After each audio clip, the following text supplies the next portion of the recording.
Hello friends, welcome to the study with micro. मैं रंजीत सिंह एक बार फिर आपके बीच।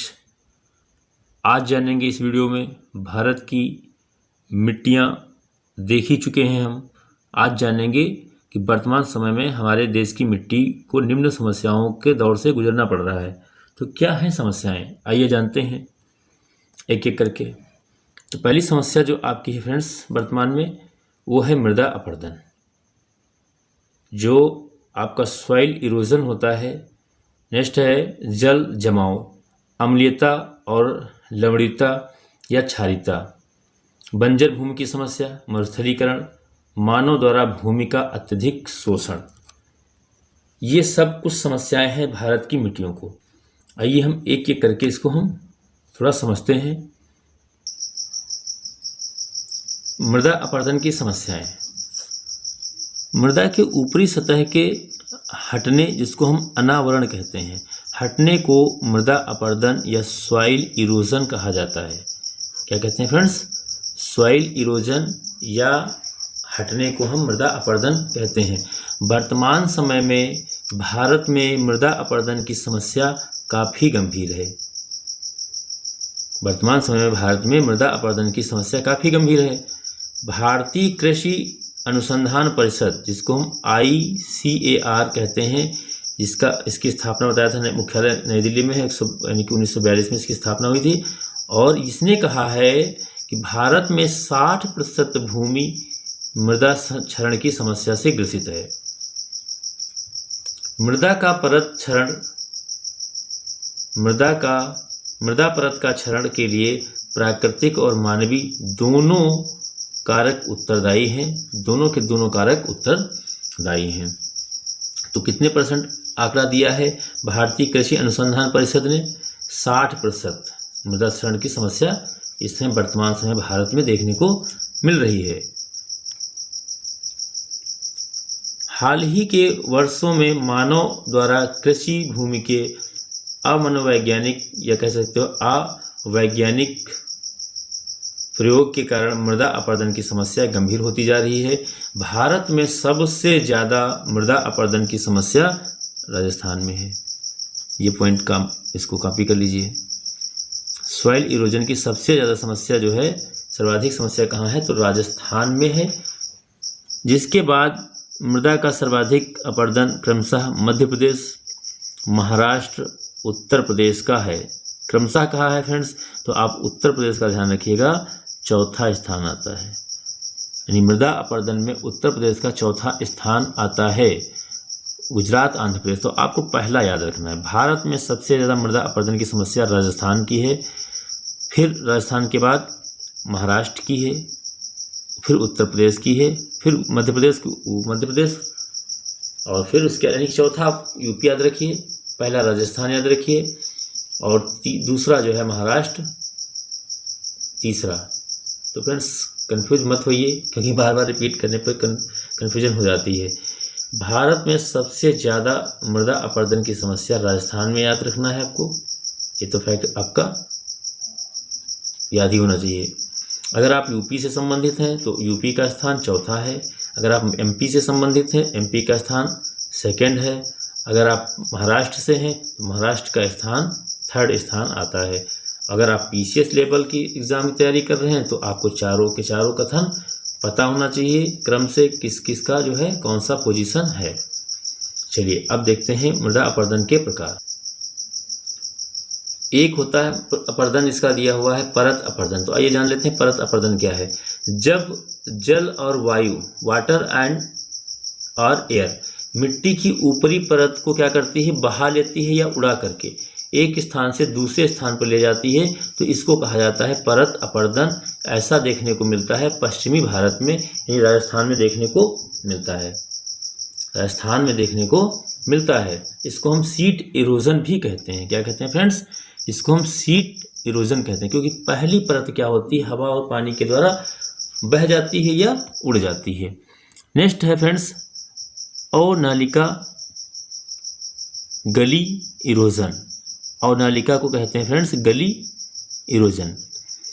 जब तीव्र गति से बहता हुआ जल मिट्टी को काट कर गहरी नालियों या खड्डों का निर्माण कर देती है तो इसे गली इरोजन या अवनालिका अपरदन कहते हैं। ऐसा आपको चंबल घाटी में देखने को मिलता है। राजस्थान के बीहड़ और उत्तर प्रदेश में भी आपको बुंदेलखंड रीजन में आपको ऐसे खड्ड देखने को मिलेंगे।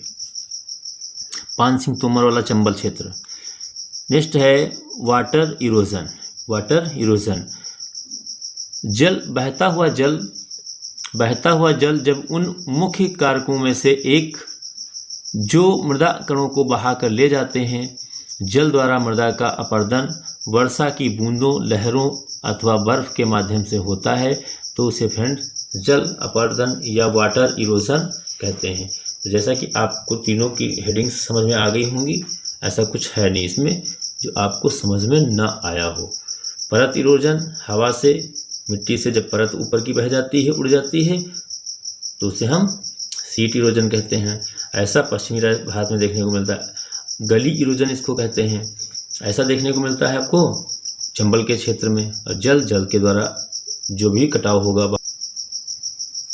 नेक्स्ट है नदी तट अपरदन। नदी तट अपरदन बहते हुए जल द्वारा धाराओं और नदियों के तटों से मृदा का अपरदन जो होता है वो मृदा अपरदन जो होता है नदी तट अपरदन कहलाता है। नदियों के किनारे देखा होगा जब नदियां बहती हैं तो तट के किनारे की मिट्टी कट करके उसमें क्या होती है, गिरती रहती है, क्योंकि धारा जो होती है उसकी स्टीमर्स धाराएं होती हैं, उससे तीव्र गति से झटका लगता है और मिट्टी कट कर क्या होती है, उसी में गिर जाती है।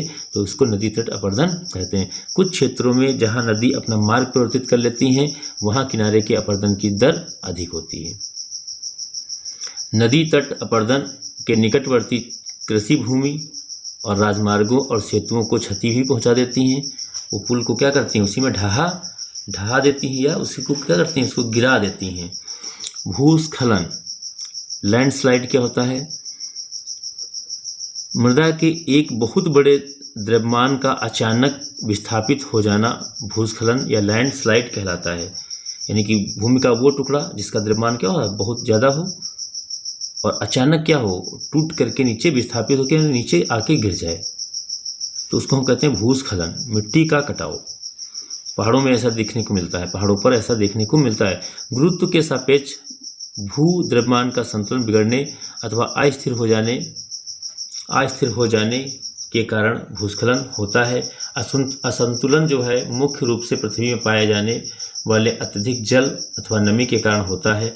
गुरुत्वाकर्षण इस प्रकार की अस्थिर भूद्रव्यमान पर कार्य करता है तथा मृदा और चट्टानों जैसे पृष्ठीय पदार्थ को नीचे की ओर तेजी से खिसका देता है। तो ये रहा भूस्खलन। नेक्स्ट देखते हैं तटीय अपरदन क्या है। तटीय अपरदन, तो तटीय अपरदन देखते हैं क्या है और फिर देखते हैं मृदा को प्रभावित करने वाले कारक कौन कौन से हैं। चलिए, तटीय अपरदन, मृदा का तटीय अपरदन समुद्र के तट के किनारे होता है। यह अपरदन समुद्रिक लहरों की क्रिया और समुद्र के धरातल की ओर भीतरी गति के कारण होता है। मृदा अपरदन के कारण यानी कारक, भारत में जल और वायु दोनों ही कारक मृदा को यानी कि दोनों कारक, ध्यान रखिए, जल और वायु ये दोनों के दोनों ही कारक जो है मृदा अपरदन को प्रभावित करते हैं। यानी कि ये दो हैं जो मृदा को प्रभावित करते हैं। जल अपरदन यानी कि जल अपरदन से प्रभावित क्षेत्र, जल अपरदन से कौन कौन से क्षेत्र हैं जो प्रभावित हैं, आइए देख लेते हैं। तो पहला आपका देखो क्षेत्र कौन है, शिवालिक और हिमालय पर्वत मुख्यतः मध्य और पूर्वी भाग में है। यमुना और चंबल नदी घाटी पूर्वी उत्तर पूर्वी भारत और उत्तर प्रदेश का ब्रजभूमि, पश्चिमी घाट पर्वतीय क्षेत्र और तमिलनाडु और पश्चिम बंगाल के कुछ क्षेत्र जो जल अपरदन से प्रभावित क्षेत्र हैं। वायु अपरदन से प्रभावित क्षेत्र देखते हो, जहाँ जहाँ नदियाँ हैं फ्रेंड्स वहाँ वहाँ जल अपरदन से प्रभावित क्षेत्र मिलेंगे देखने को। और वायु से आपका देखो वायु अपरदन से क्या देखने को मिल रहा है, जैसे फ्रेंड्स देखा होगा ना, पश्चिमी राजस्थान हो गया, दक्षिणी पंजाब हो गया, दक्षिणी हरियाणा हो गया और पश्चिमी उत्तर प्रदेश हो गया। ये सब वायु के द्वारा अपरदित होने वाले स्थान हैं। नेक्स्ट है आपका जल और यानी कि वायु और जल दोनों से जो है प्रभावित क्षेत्र कौन है। तो कहा गया है भारत के मैदानी भागों में वर्षा ऋतु में जल द्वारा और शुष्क मौसम में वायु द्वारा अपरदन का कार्य होता है। मृदा अपरदन के कारण क्या है, मृदा अपरदन के कारण। देखिए 6 कारण आपको दिख रहे हैं यहाँ पे स्क्रीन पे। पहला कारण है तीव्र और मूसलाधार वर्षा, तीव्र वायु चलना, हवा का चलना, और तीव्र ढाल होना भूमि का, और मिट्टी का हल्कापन होना, वनों की कटाई, अतिचारण, जानवरों के द्वारा चराई करना, ये सब कारण है मृदा अपरदन के प्रमुख कारण। और भी कारण है जैसे कि झूम कृषि जो होती है, खेती की जाती है अत्यधिक, तो झूम कृषि को भी क्या किया जाए, रोका जाए। और विकास कार्य भी कुछ बाधा डालते हैं मृदा अपरदन में, जैसे खनिजों की खुदाई करना, सड़क बांध निर्माण, ये सब काम करने भी जो होते हैं काफ़ी इफेक्ट डालते हैं मृदा अपरदन के ऊपर। मृदा अपरदन की समस्या से प्रभावित प्रमुख क्षेत्र, मध्य भारत में चंबल का क्षेत्र, यमुना, उसकी सहायक नदियों की घाटियां हैं। 36 लाख हेक्टेयर भूमि है जो मृदा अपरदन की समस्या से ग्रसित है। इस क्षेत्र की मिट्टी काफ़ी हल्की है और वनस्पति के आवरण के अभाव में, वनस्पति है नहीं वहाँ पे जो कवर कर ले उस एरिया को, मृदा का अपरदन काफ़ी तीव्र गति से होता है। यहाँ पर आपको 15 से लेकर 20 फीट तक के गहराई के गड्ढे भी और बीहड़, ठीक है, रेनिस क्षेत्र देखने को मिलते हैं, जिनको हम बीहड़ कहते हैं। तो ये भी ध्यान रखिएगा, 15 से 20 फीट तक की गहराई के खड्डे देखने को मिलते हैं। नेक्स्ट है उत्तर पूर्वी भारत में। अगर बात करें हम उत्तर पूर्वी भारत में, तो इसमें उत्तर पूर्वी भारत में हम रेंगती मृदा या क्रीपिंग सॉइल का क्षेत्र कहा जाता है। ये इंपॉर्टेंट रहेगा, किस क्षेत्र को रेंगती मिट्टी का क्षेत्र कहा जाता है, तो उत्तर पूर्वी भारत को क्रीपिंग सॉइल का क्षेत्र कहा जाता है। और इस भाग की 60% भूमि जो है गंभीर रूप से मृदा अपरदन की समस्या से ग्रसित है। इसका कारण है वनों की कटाई, झूम की कृषि और सीढ़ीदार जो उच्च की जो होती है, सीढ़ीदार या काउंटर कृषि जो होती है की जाती है यहाँ पर। तो भारी वर्षा, ये सब कारण इसके होते हैं, इसलिए इसको क्रीपिंग सॉइल भी कह देते हैं। नेक्स्ट है हिमालय एवं शिवालिक क्षेत्र। हिमालय एवं शिवालिक क्षेत्र में देखो क्या होता है, प्रभावित क्षेत्र जो है, तो वन की कटाई और कृषि कार्य विस्तार में कारण असम एवं कुमायूं हिमालय में यह समस्या देखने को मिलती है। हिमाचल प्रदेश और जम्मू कश्मीर में भी इस तरीके की सामना करना पड़ता है मिट्टी को। अतिचारण यानी चराई के द्वारा वहाँ पे मिट्टी का कटाव होता है। छोटा नागपुर का पठार जो है फ्रेंड्स, वहाँ पर क्या होता है, कनन यानी कि वनों का कटना और खनन कार्य ज़्यादा होता है, जिसके कारण इस क्षेत्र में मृदा अपरदन का सर्वाधिक महत्वपूर्ण कारण वन की कटाई है छोटा नागपुर में। अगर बात करें मरुस्थलीय क्षेत्र में, तो मरुस्थलीय क्षेत्र में अगर हम बात करेंगे तो इसके अंतर्गत पश्चिमी राजस्थान के जिले आते हैं, जहां पर वायु अपरदन सर्वाधिक प्रभावी है, वायु अपरदन। इसके अलावा पश्चिमी घाट पर्वत क्षेत्र में तमिलनाडु, उड़ीसा में भी, बंगाल में भी आपको देखने को मिलेगा मृदा अपरदन गंभीर समस्या।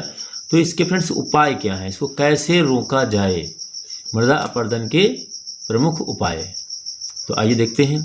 पहला तो है वृक्षारोपण करो, विशेषकर पहाड़ी ढालों पर, ताकि मिट्टी का कटाव रुके। बंजर भूमि जो है और नदियों के पास किनारे वृक्षारोपण करिए। अतिचारण को नियंत्रित करिए, चराई पे कंट्रोल करिए। फसल चक्र के कृषि पद्धति को अपनाना, यानी कि लगातार फसल चक्र को दोहराते रहना। जल के तीव्र वेग को रोकने के लिए मेड़बंदी कराना, और काउंटर मतलब समोच्च रेखी और ढाल के लंबवत जुताई करना। नेक्स्ट देखते हैं पॉइंट, ऊबड़ खाबड़ भूमि को समतल करना, मृदा अपरदन को रोका जा सकता है। स्थानांतरित कृषि पर रोक लगाना, झूम कृषि जिसको कहते हैं, पट्टीदार खेत कृषि अपनाना, और कृषि भूमि को पड़ती और खुला हुआ कम से कम छोड़ना, उस पर कुछ न कुछ फसल को क्रॉपिंग कर देना, बोना। भूमि की वनस्पतियों, पुआल आदि के आवरण से ढक कर रखना चाहिए। मिल्चिंग, ताकि मृदा में नमी बन सके, उसको ढक कर रखिए। समुचित उर्वरक और सिंचाई द्वारा मृदा की उपजाऊ शक्ति को बनाए रखना, ये सब कारण हैं, ये सब हैं उपाय मृदा को संरक्षित करने के। तो फ्रेंड्स, वीडियो कैसी लगी? वीडियो अगर अच्छी लगी हो तो चैनल को सब्सक्राइब कर लीजिएगा, वीडियो को लाइक शेयर करिएगा। तो फ्रेंड्स, मिलते हैं नेक्स्ट वीडियो में, तब तक के लिए जय हिंद, जय भारत, जय संविधान। और ऐसी वीडियो पाने के लिए चैनल को सब्सक्राइब जरूर कर लीजिएगा।